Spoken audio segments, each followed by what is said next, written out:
Bueno, pues amigos, sean bienvenidos al episodio número 3 de El Diario de un Veterinario, que este es un podcast que surgió con la idea pues, de brindar información de alta calidad para toda la población, ¿no?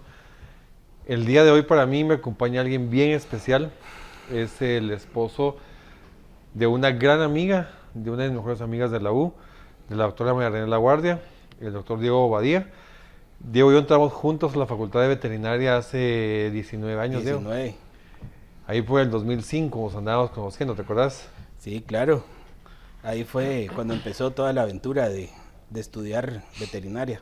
Pero vos habías estudiado algo, nada que ver con veterinaria, ¿no? Sí, había estudiado, estuve 4 años en arquitectura, No. ¿sí? Entonces, pues ahí estuve empezando y realmente pues tratando de enfocar mi vida. Pero ¿cómo fue este cambio? Porque tu papá es un Mi doctor papá es reconocidísimo, veterinario. ¿no? Sí, sí, sí, claro. Claudio Badía, que él salía en la tele Así es. y todos creo que lo conocíamos por eso, ¿no? El doctor de la tele y que a veces pues llegaba a la facu ahí a hablar con nosotros, ¿no? Entonces, Exacto, sí. ¿cómo fue que cambiaste? Porque de arquitectura a veterinaria sí hay un poquito de diferencia. Tuvo como diferente. Sí, fíjate que, pues, no sé, a finales en el último periodo del colegio, como que me gustó mucho esa parte de diseño, se me hacía muy fácil, ¿verdad? Diseño gráfico y eso que estábamos estudiando en el colegio. Y de ahí dije, bueno, pues voy a probar con arquitectura. Y me gustó, me iba muy bien, la verdad, no me iba mal. Pero cada vez que regresaba yo a la universidad, llegaba a la clínica con mi papá y me estaba ahí con él y entonces era aquella cosa de que me di cuenta que lo que realmente me gustaba era atender mascotas, pues, y estar en procedimientos, ayudar a muchas mascotas, muchos perritos, pues, entonces, cada semestre que pasaba era un tema de discusión eso en la casa, ¿verdad? Porque mi papá que no quiero que estudies eso, porque no es eso, a vos te va bien de la otra parte, y así, ¿verdad? Hasta que llegó el momento donde me fui a inscribir, ya fui ahí a la universidad, y me fui a inscribir, yo dije, bueno, si no paso, pues no paso, ¿verdad? Gracias a Dios pasé y entré sin ningún problema, ¿verdad? O sea, no tuve que pasar mayor cosas en la universidad y llegué con mi papá y le dije, mira, ya estoy inscrito en veterinaria. Y pues, imagínate cómo fue eso, ¿ah? Cuando le dije y todo, pero al final, después de ese periodo, pues él me dijo, bueno, mira, dale, probá y si te gusta, pues entonces seguí adelante. Y ya a los meses estaba feliz de que yo estaba ahí metido, pues porque al final vio que sí realmente me Era gustaba lo tuyo. muchísimo, así. Y creo que el cambio fue acertadísimo, ¿no? Yo creo que en los planes de Dios era que vos fueras veterinario, porque, mira, yo creo que aquí lo hemos hablado en otros podcasts, que en veterinaria también tenemos especialidades, ¿no? Exacto. La gente cree que un veterinario es el doctor que es el perrito y eso no, pero acá también hacemos evaluaciones, sacamos rayos X y hasta donde he sabido, vos sos pero top operando cosas difíciles, ¿no? Como columna, cadera. Entonces, contanos, o sea, resuminos fácil, ¿qué has estudiado para especializarte en esto? Sé que vas a Estados Unidos muy frecuente, sé que vas muchísimo a México a estudiar Ujú. ese tema de ortopedia, ¿no? Entonces, ¿qué es lo que has hecho? Sí. No, pues te cuento, Víctor. Fíjate vos que, como bien decís vos, nada pasa por, por casualidad, ¿verdad? O sea, Dios tiene propósitos para nosotros. Y a mí el haber estado en arquitectura me ayudó muchísimo, porque me hizo desarrollar habilidades pues que no es tan común en todos, ¿verdad? Ujú. Y la relación espacial fue una de ellas. Y aparte de también, pues como tenía que trabajar mucho cosas manuales, ¿verdad? O sea, mucho plano. En mi época todavía no estaban como tan computarizada la cosa, ¿verdad? Sino estaba más hecho A a mano. mano y todo. Entonces tenía que hacer pues muchos trazos finos y todo eso en planos. También armé mucha maqueta. Entonces, estando con mi papá, me di cuenta que había mucha carencia de esa especialización en Guatemala en esa época. y habían muy pocos veterinarios que se animaban a hacer ciertas prácticas de ortopedia principalmente. Cuando hablo de ortopedia, pues estamos hablando de traumatología, perros que han lastimados, fracturados por diversas causas, problemas de columna, perros con mucho dolor, ¿verdad? Y estando en ese cambio, pues claro, se me hizo como muy fácil poder como entender esa parte, esa relación espacial. Y aparte de, yo también padezco de problemas de columna. Okay. Desde mis 17 años padezco de problemas. Entonces como que había una cosa muy integral en mí, ¿verdad? Que decía, bueno, yo tengo que ayudar también a pacientes que están padeciendo lo mismo que yo padezco. Y en esa época era, bueno, se fracturó la cadera, no hay mucho que hacer, pum, pongámoslo a dormir. Era la cultura y era lo que había en Guatemala en esa época, pues, ¿verdad? O lo poco que sí se podía hacer, pues se trabajaba, ¿verdad? Pero no con especialización. Y ya estando en la universidad, pues me empezó ¿cómo se llama? A despertar esa inquietud por querer estudiar eso. Y mira cómo es la ironía de la vida, porque fíjate vos que estando cuando llevábamos anatomía, la parte de articulaciones no me gustaba, man. O sea, no me gustaba esa onda, mira vos. Con el doctor Llerena. Ajá, sí, y no me gustaba, mira vos, porque lo sentía tan complicado, tan difícil, ¿verdad? La parte principalmente la articulación de la rodilla. Y yo decía, la gran, qué complicado esto.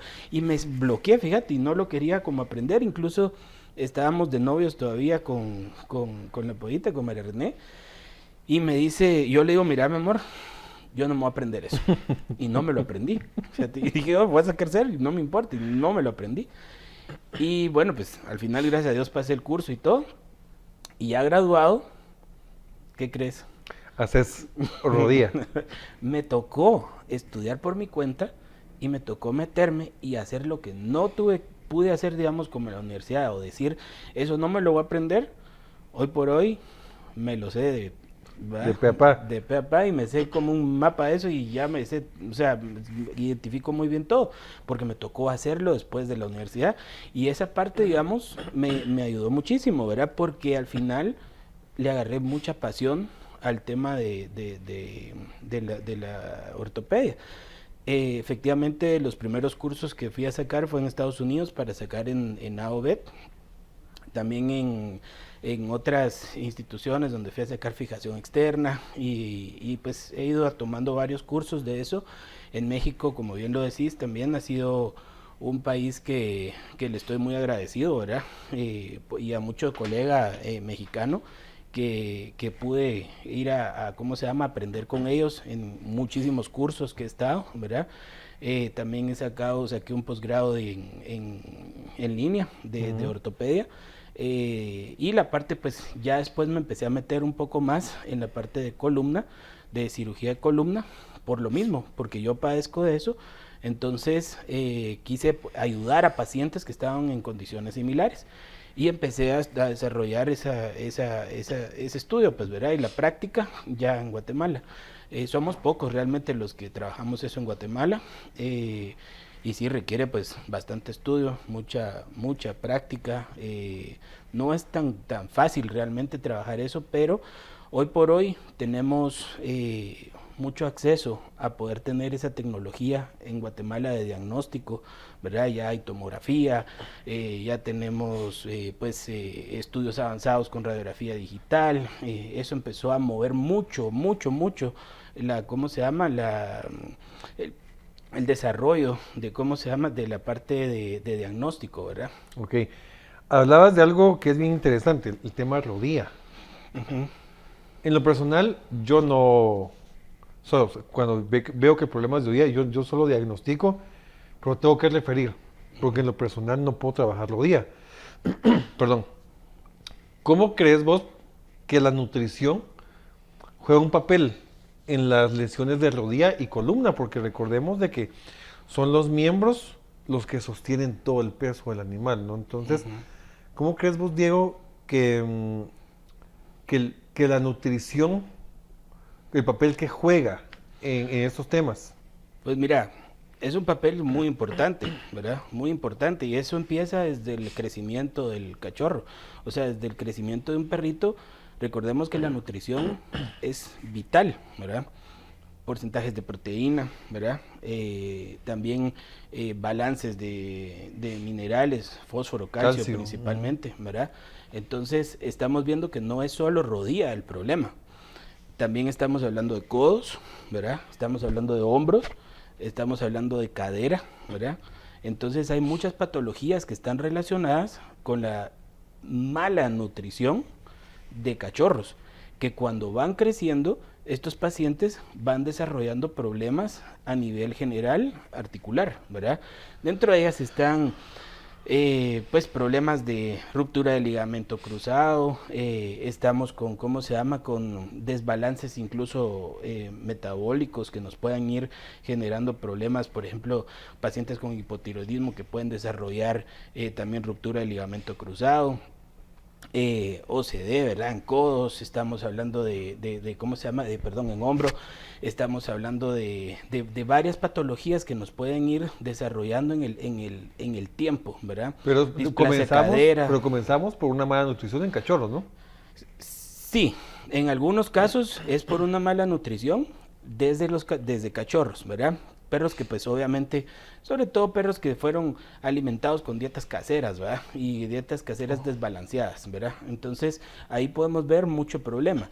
Pero también ya perro adulto podemos ver también hablando de sobrepeso en el perro, ¿verdad? Y eso es parte de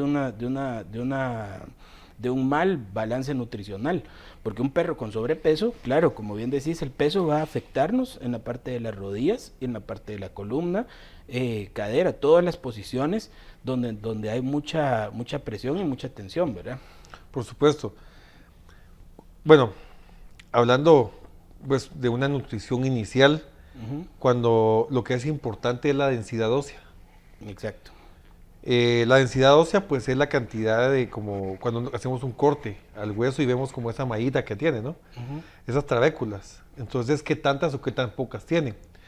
Y no le ponemos coco a eso porque esto realmente nos va a repercutir a futuro, ¿no? Sobre todo en perras cuando estén lactando o en perras que estén gestando, ¿no?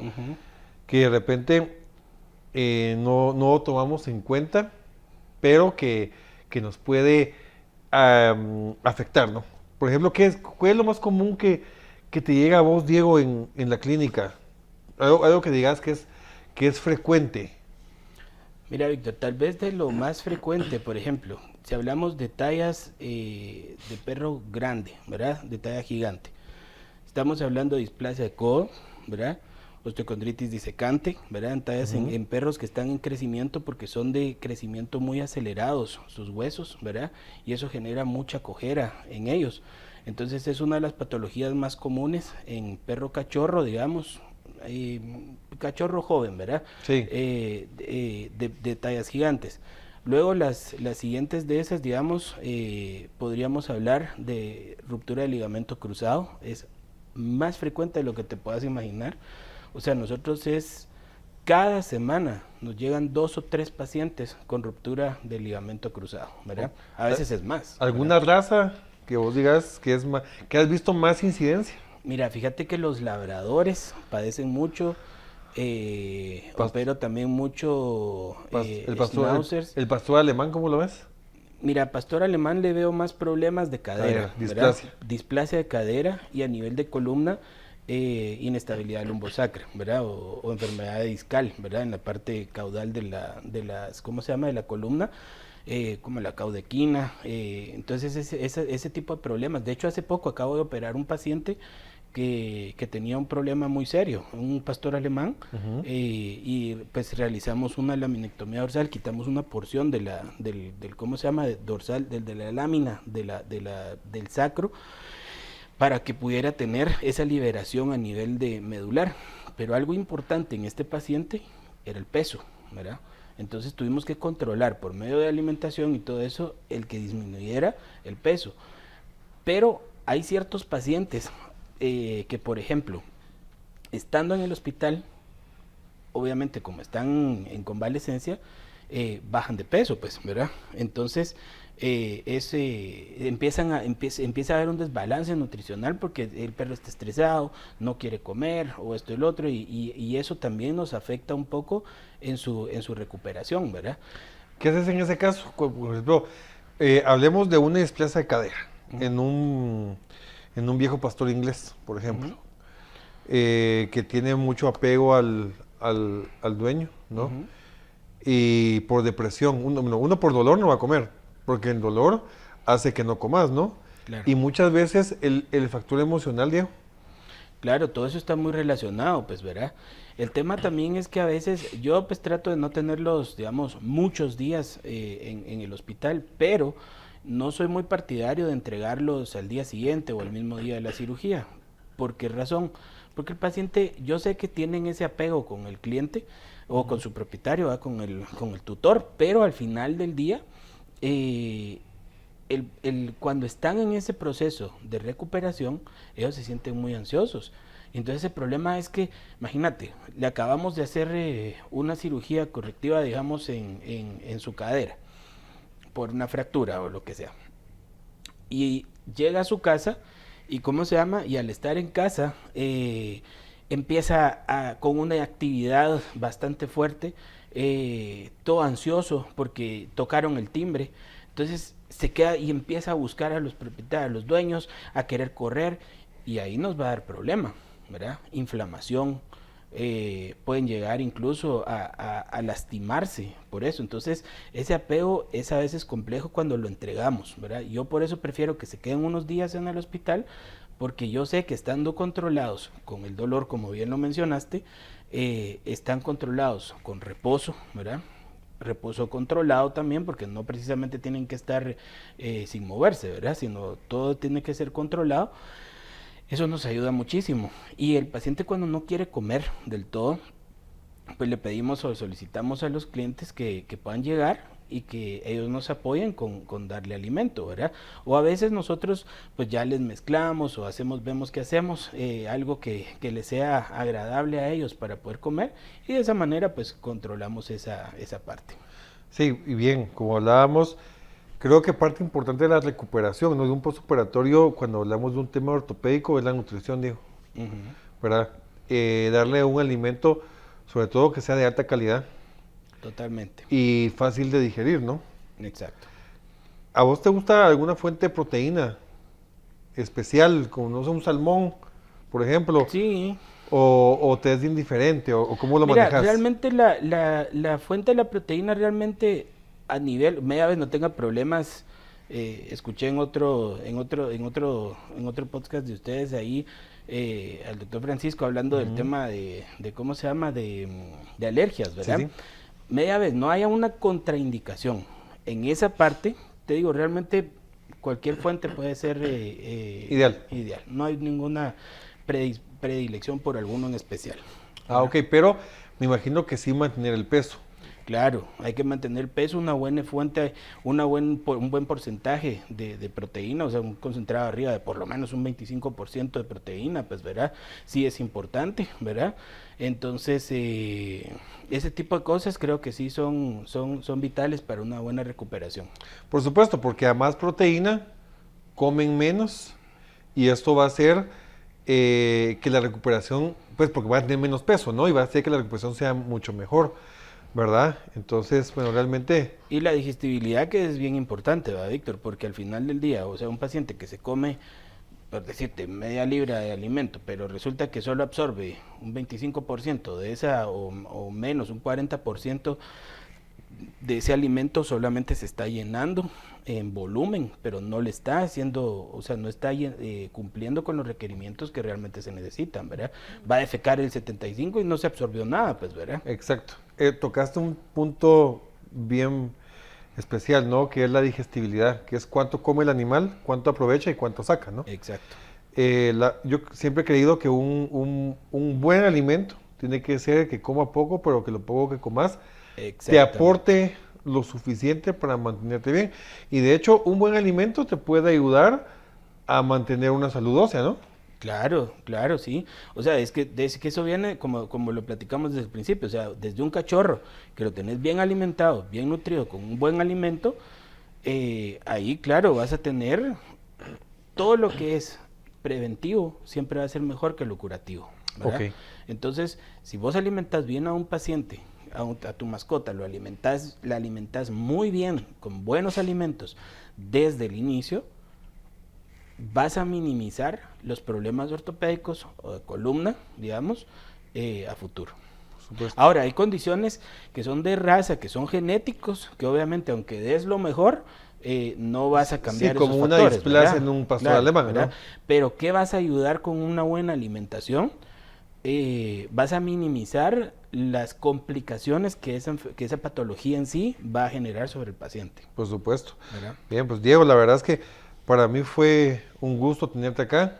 Igualmente, No te Víctor. imaginas lo que me emociona saber lo que es de tu vida, ver lo excelente de un médico que te has convertido. Si a mí me hubieran dicho que te ibas a convertir en esto, puchica, de verdad verte es increíble. ¿En dónde te pueden encontrar, Diego? Pues estamos en Veterinaria Pet Medic, en Carretera El Salvador. Allá estoy, pues doy toda la consulta, ¿verdad? De la parte ortopédica y de columna, ¿verdad? Enfermedades de columna, Ok, pues bueno, ya ¿verdad? saben, vamos a Pet Medic cuando tengamos un problema de columna o rodilla y pues ya Diego los va a atender. Así que, Diego, qué gusto No, haber pues tenido por muchas acá. gracias, Víctor. Muchas gracias por todo y la verdad que bueno verte también después de tantos años de estar compartiendo y también pues te felicito. Has crecido mucho en tu ámbito profesional. Muchas gracias. Y pues Así bueno, que nos vemos en el próximo podcast de El Diario de un Veterinario. Hasta pronto.